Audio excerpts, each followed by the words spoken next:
नाज़रीन गिरामी अस्सलामु अलैकुम वरहमतुल्लाहि वबरकातुहू। सीधी बात के ताज़ा तरीन ख़बरों में आप लोगों का इस्तकबाल है। आइए सबसे पहले आज की सुर्खियों पर नज़र करते हैं। आंध्र प्रदेश पुरअसरार बीमारी से 400 से ज़्यादा हो गए अफराद मुतासिर। मरकज़ ने जाँच के लिए माहिरीन की टीम भेजी।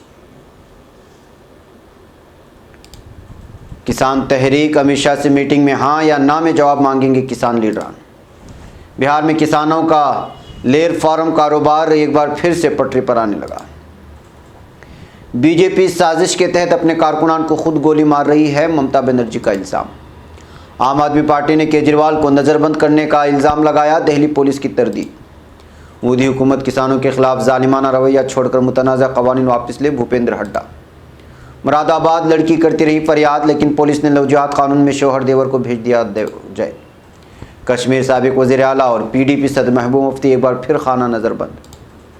जबरी गुमशुदगियाँ, सिंधी तरक्की पसंद कारकुन अमर फैयाज 1 माह से लापता। हरदोई कारखाने में 3 अफराद हलाक, 5 जख्मी। जनरल निर्वाने मुत्तहिदा अरब इमारात और सऊदी अरब के 6 रोज़ा दौरे पर जाएंगे। तुर्क हुक्काम की कोशिश रंग ले आई, 2 मज़ीद दहशतगर्दों ने हथियार फेंक दिए। भारत इंतज़ामिया की करप्शन का पर्दाजाक करने की पादाश में सहाफ़ी को जिंदा जला दिया गया। इस्तांबुल से चीन के लिए रवाना कार्गो ट्रेन अर्ज़ रोम पहुंच गई। सानिया क्राइस्ट चर्च कमीशन ने तफसीली रिपोर्ट जारी कर दी। तुर्की सदर एर्दोगान अज़रबैजान के दौरे पर। नाज़रीन गिरामी अस्सलामु अलैकुम वरहमतुल्लाहि वबरकातुहू। सीधी बात के ताज़ा तरीन ख़बरों में आप लोगों का इस्तकबाल है। नाज़रीन मैं अंसार अज़ीज़ नदवी इस वक्त दिन भर से आई हुई कुछ अहम तरीन ख़बरों की तफसीलात लेकर आप लोगों की खिदमत में हाजिर हुआ हूँ। तफसीलात में जाने से पहले मैं आप लोगों को इत्तला कर दूँ कि आज के दोनों प्राइम टाइम शाये हो चुके हैं, जिसमें अहम तरीन ख़बरों पर तबसरा किया गया है। जिन अहबाब ने नहीं देखा जाए देखें, दूसरों तक फैलाने की कोशिश करें। इदारे की मजबूती आप लोगों की मजबूती है। नाज़रीन आइए नाज़रीन पहले ख़बर की जानिब बढ़ते हैं। आंध्र प्रदेश के यल्लूरू शहर मगरबी गोदावरी ज़िला का हेडक्वार्टर में फैल रही एक पुरअसरार बीमारी का पता लगाने के लिए एक मरकज़ी टीम रियासत का दौरा करेगी। इस बीमारी से एक शख्स की मौत हो गई और 400 से ज़्यादा अफराद मुतासिर हैं। मरकज़ी वज़ारत सेहत की जानिब से सोमवार को जारी एक बयान के मुताबिक टीम मंगल को पहुंचेगी, जिसमें एम्स के associate professor doctor Jamshid Nair और NIV पुणे में साइंसदान डॉक्टर अविनाश विस्तवार और national centre for disease control में deputy director doctor Sanket Kulkarni शामिल होंगे। नाज़रीन किसान लीडरों के हवाले से कुछ न्यूज़ पोर्टल ने इत्तला दी है कि वो मरकज़ी वज़ीर दाखिला अमित शाह के साथ मीटिंग में हाँ या ना में जवाब तलब करेंगे। दरअसल अमित शाह ने आज 7 बजे किसान लीडरों को मुलाकात के लिए मदऊ किया है, लेकिन ये मीटिंग 7 बजे शुरू नहीं हो पाई। अभी तक ये नहीं पता चल सका है कि मीटिंग में क्या पेशरफ्त हुई है, लेकिन इससे कबल किसान लीडरान ने वाज़ेह लफ्ज़ों में कहा है कि वो ज़रूरी क़वानीन की वापसी का मुतालबा उनके सामने रखेंगे। नाज़रीन बिहार में गुज़िश्ता 2 साल पहले लेयर फार्म का नया कारोबार शुरू हुआ था। इस कारोबार से आमतौर पर अक़लियती समाज के लोग जुड़े हैं। बिहार में रोज़ाना 1 करोड़ 40 लाख अंडे की ज़रूरत पड़ती है, जबकि बिहार के लेयर फार्म सिर्फ 30 लाख अंडे का पैदावार कर पाते हैं। बाकी अंडे पंजाब और आंध्र प्रदेश से आते हैं। कोरोना की मुद्दत में अंडे की कीमत कम होने से लेयर फार्म के कारोबार बुरी तरह से मुतासिर हो चुके हैं। यहाँ तक कि ये कारोबार बंद होने की कगार पर खड़ा हो गया था, लेकिन आहिस्ता आहिस्ता ये काम फिर से पटरी पर आने लगा है। नाज़रीन मगरबी बंगाल की वज़ीर आला ममता बनर्जी ने आज बीजेपी की सख्त तनकीद करते हुए कहा है कि बंगाल में इंतशार फैलाने के लिए बीजेपी खुद अपने वर्करों को मार रही है। उत्तर कन्या के घेराव के दरमियान पुलिस झड़प में बीजेपी वर्कर की मौत पर ममता बनर्जी ने कहा कि इलन राय का पोस्टमार्टम रिपोर्ट ने बीजेपी को बेनकाब कर दिया है। ख्याल रहे कि कल सेपर शिमाली बंगाल की रियासत सेक्रेटरी उत्तर कन्या सिलीगुड़ी में बीजेपी मुजाहिरीन को रोकते हुए पुलिस और बीजेपी वर्करों के दरमियान झड़प हो गई थी। पुलिस ने जुलूस को मुंतशिर करने के लिए वाटर कैनन, आंसू गैस और लाठियों का भी इस्तेमाल किया था। पुलिस ने इल्ज़ाम लगाया कि बीजेपी कारकुनों ने ईंटें फेंकी हैं। मुबैना तौर पर पुलिस के लाठी चार्ज से इलन राय के सर पर चोट पहुंची थी। तशवीशनाक हालत में नॉर्थ बंगाल मेडिकल कॉलेज अस्पताल पहुंचाया गया। वहां डॉक्टरों ने इसे मुर्दा करार दे दिया। पोस्टमार्टम की रिपोर्ट में कहा गया कि जिस गोली से राय की मौत हुई वो गोली पुलिस इस्तेमाल नहीं करती है। इसके बाद से तृणमूल कांग्रेस ने बीजेपी के खिलाफ हमला शुरू कर दिया है। नाज़रीन आम आदमी पार्टी ने इल्ज़ाम लगाया कि सिंघू बॉर्डर पर किसानों से मिलकर भारत बंद की मुकम्मल हिमायत करने का ऐलान के बाद वज़ीर आला अरविंद केजरीवाल को दिल्ली पुलिस ने मरकज़ी वज़ारत दाखिला के हुक्म पर नज़रबंद कर दिया है। इधर दिल्ली पुलिस ने आम आदमी पार्टी के इन दावों को यकसर मुस्तरद कर दिया और कहा कि वज़ीर आला की हैसियत से अरविंद केजरीवाल जहाँ जाना चाहें वहाँ जाने के लिए आज़ाद है।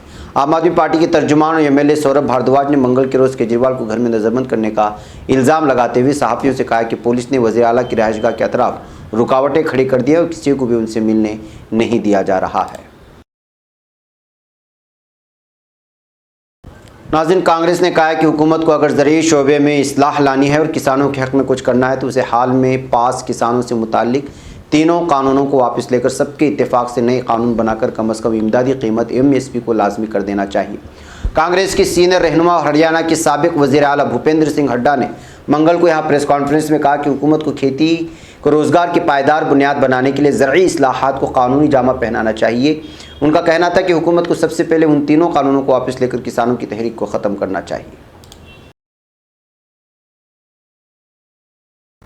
नाज़रीन, लवजियात कानून ने अपना असर दिखाना शुरू कर दिया। यूपी के मुख्तलिफ अजला में इस नए कानून के तहत अब तक 4 मुकदमा दर्ज हुए। मुरादाबाद में जो मुकदमा दर्ज हुआ उसकी ख़ास बात यह है कि लड़की पुलिस से कहती रही कि मैं बालिग हूँ और हमल से और 5 महीने पहले अपने मर्जी से शादी की है, मगर पुलिस ने एक न सुनी और जबरन तब्दीली मजहब कराने की दफ़ा लगाकर उसके शोहर और देवर को जेल रवाना कर दिया।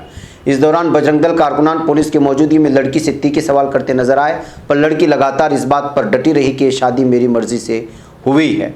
पुलिस की इस कार्रवाई से अक़लियती तबके में ज़बरदस्त खौफ और नाराज़गी पाई जा रही है। एसपी देहात विद्यासागर मिश्रा खुद अपने बयान में कह रहे हैं कि पहली शिकायत पर मुकदमा दर्ज कर कार्रवाई कर दी है। लड़की की उम्र और उसकी शादी से मुतल्लिक बयान की जांच शुरू कर दी है, जिस पर लोगों का कहना है कि इस तरह के बहुत से मामलों में पुलिस जांच का बहाना बनाकर वक्त निकालती है, पर इस मामले में गिरफ्तारी पहले और जांच बाद में होगी और ये सब शिद्दत पसंदों के दबाव में होता नजर आ रहा है। लोगों का यह भी कहना है कि शादी कानून बनने से पहले और ख़ुद लड़की कह रही है कि वो बालिग है, उसने अपनी मर्ज़ी से शादी की, फिर भी पुलिस को इतनी जल्दी क्या थी कि दोनों को जेल भेज देगी। पहले क्यों इस मामले की जांच नहीं की गई? आखिरकार कानून के रखवालों की ऐसी क्या मजबूरी है और क्यों पुलिस जो है इस वक्त पूरी तरह से मुसलमानों को निशाना बना रही है? ये सवाल किए जा रहे हैं। नाज़रीन, PDP सदर और साबिक़ वज़ीर आला महबूबा मुफ्ती को मंगल के रोज़ मुबैना तौर पर अपनी रिहाइशगाह पर एक बार फिर नज़रबंद कर दिया गया। मौसूफ़ का कहना है कि मुझे एक बार फिर नज़रबंद किया गया है क्योंकि मैं बड़गाम जाना चाहती थी, जहां सैकड़ों लोगों को बेघर कर दिया गया है। क़ब्ल अज़ीम मौसूफ़ा के दावे के मुताबिक उन्हें 25 नवंबर को अपनी रिहाइशगाह से बाहर निकलने की इजाज़त नहीं दी गई थी। नाज़रीन, पाकिस्तानी सूबे सिंध के शहर जामशोरों में लियाकत मेडिकल यूनिवर्सिटी के करीब वाक़ एक वाटर पंप के सामने 8 नवंबर की रात 2 नौजवान लड़कों को मुबैना जबरी गुमशुदगी का निशाना बनाया गया। इन 2 लड़कों के नाम अमर फयाज़ और सरवेज चनोहानी बताए गए हैं। लापता अमर फयाज़ की अहलिया सपना अमर शेख ने DW से बातचीत में कहा है कि उनके शौहर अमर फयाज़ पिछले 1 माह से लापता हैं। उन्होंने DW उर्दू से बातचीत में ये भी कहा है कि उनके शौहर 8 नवंबर की रात तकरीबन 1:30 बजे जामशोरों में लियाकत मेडिकल यूनिवर्सिटी के सामने वाक़ वाटर पंप के करीब अपने दोस्तों के साथ बैठे थे। इस दौरान वहाँ मुबैना तौर पर पुलिस की 3 वेगो गाड़ियाँ पहुँची, जिसमें सादा लिबास में लोग सवार थे और वो असलहे के ज़ोर पर अमर और सरवेज को अगवा करके साथ ले गए। उन्होंने बाकी 3 दोस्तों को एक कमरे में बंद कर दिया था।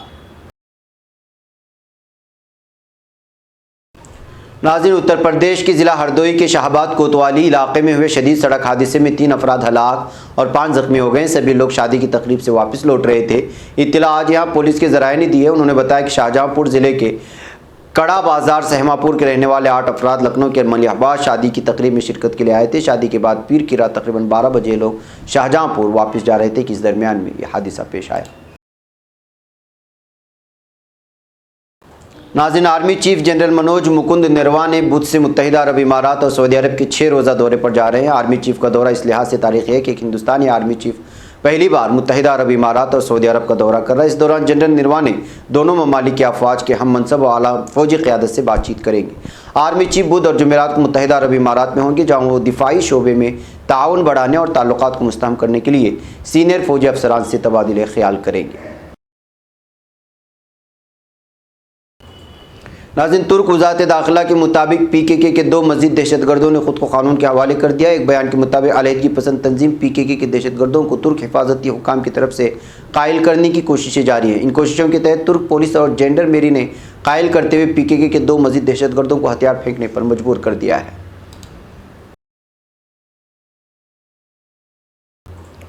नाज़रीन, भारत में मुकामी इंतज़ामिया की करप्शन का पर्दाचाक करने के जुर्म एक सहाफ़ी को उसके घर में ज़िंदा जला दिया गया। Reporter reporters without of border तंजीम की इंटरनेट साइट की खबर के मुताबिक 27 नवंबर को भारत के सूबे उत्तर प्रदेश में लखनऊ से मुंसलिक इलाके बलरामपुर में पेश आए। मुकामी इंतजामिया की करप्शन के बारे में लिखने की पादाश में 3 अफराद मकतूल सहाफ़ी राकेश सिंह के घर में दाखिल हुए और अल्कोहल छिड़क कर घर को आग लगा दी। राकेश सिंह को शदीद जख्मी हालत में अस्पताल पहुँचाया गया था, जहाँ वो दम तोड़ गया है।